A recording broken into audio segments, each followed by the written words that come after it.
Napoleon Hill's Keys to Personal Achievement, written by Napoleon Hill and Judith Williamson, published by Sound Wisdom. I'm your narrator, Rich Germain. Chapter 1. We begin with a quote from Ray Stendhal.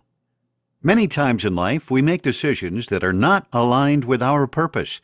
These decisions have no staying power and are soon forgotten. Decisions that are aligned with your purpose, embodied in your definite chief aim statement, are remembered because they are truly significant to you.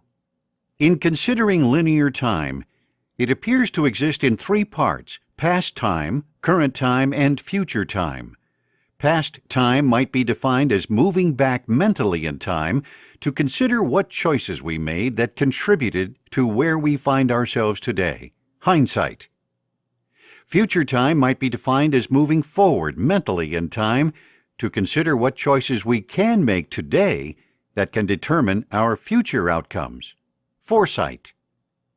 Current time might be defined as the moment-by-moment time we exist in now, and is the only real time we have. This present time best serves us when it is combined with insight, that quality that causes us to go inside ourselves for the purpose of considering what lessons are relevant for us to use in this, our present moment. We can watch a clock, turn the page on a calendar, journal our daily experiences, and chart the progress of time in numerous physical ways. Spiritually, our comprehension of time is different.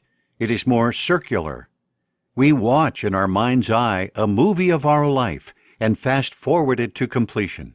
All our experiences and connections are still inside of us and are very real. Sometimes these experiences become muddled together and the actual time sequence becomes blurred. We may see ourselves in dreams as children, and our own children may be our playmates. Or we might recall an occurrence from our distant past and place people from our recent past in the scene. This is not dementia, but rather our mind attempting to make sense of our comprehensive experiences.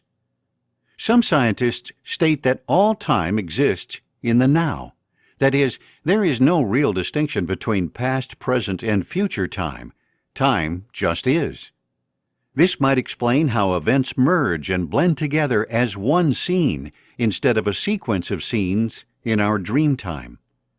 All this is interesting to consider, but in our waking world, time marches on, and we need to be in step with the marching band if we want to be in the parade.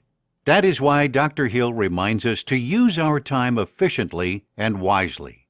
Time is the essence of our being, and when we are out of time, we cease to exist in this realm.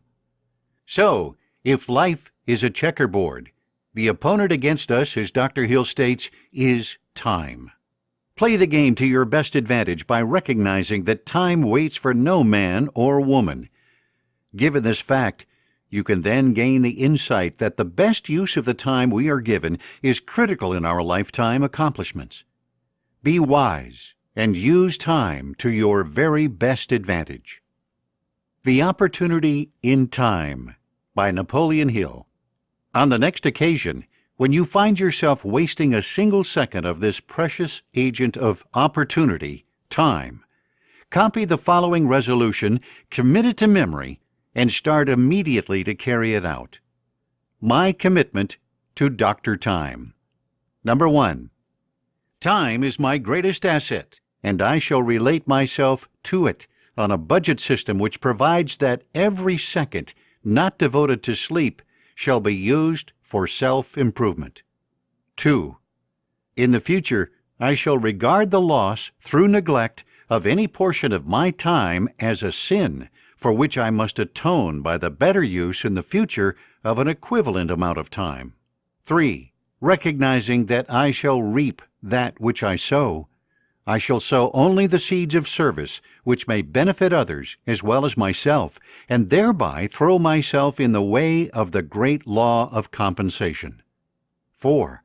I shall so use my time in the future that each day will bring me some measure of peace of mind, in the absence of which I shall recognize that the seed I have been sowing needs re-examination. 5.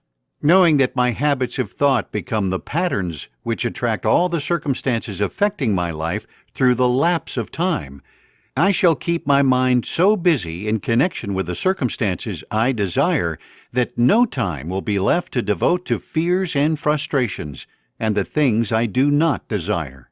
6. Recognizing that, at best, my allotted time on the earth plane is indefinite and limited, I shall endeavor in all ways possible to use my portion of it so that those nearest me will benefit by my influence and be inspired by my example to make the best possible use of their own time. 7.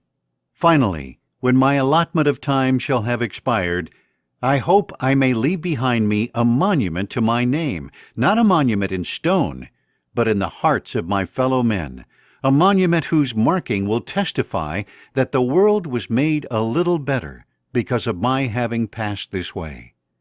8. I shall repeat this commitment daily during the remainder of my allotment of time, and back it with belief that it will improve my character and inspire those whom I may influence to likewise improve their lives.